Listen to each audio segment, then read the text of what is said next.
അപ്പൊ ഗൈസ്, നമ്മൾ 30 അടി സാഹസികമായ ഡേഞ്ചർ സോണും കഴിഞ്ഞിട്ടാണ് വരുന്നത്.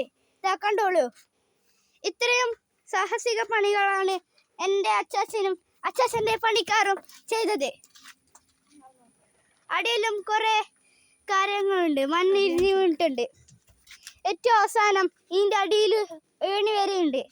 അതിലോട്ട് ആൾക്കാർ സിമെന്റ് കൊണ്ടുവരും, എന്തെല്ലോ ചെയ്യും, മരം കൊണ്ടുവരും, അങ്ങനെ കുറെ അഭ്യാസങ്ങളും ചെയ്യും. ഇതാണ് ഞാൻ പറഞ്ഞ ഹോം മെയ്ഡ് ഏണി. ഇതിലോട്ട് കയറിയാൽ നമുക്ക് മുകളിലെത്തും. ഇതാണ് ഒരു പണിക്കാർ, പേര് സുജി.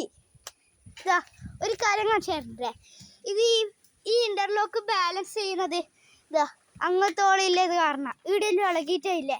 അപ്പം അതും കൂടി ഇളകി ഈ സിമെൻറ്റും കൂടി ഇളകും. അത്രയും ഡേഞ്ചർ സോണായിട്ടാണ് നമ്മളെല്ലാവരും വരുന്നത്. അപ്പോൾ ഇഷ്ടപ്പെട്ടാൽ ലൈക്ക് ചെയ്യുക, സബ്സ്ക്രൈബ് ചെയ്യുക, ഷെയർ ചെയ്യുക. ബൈ.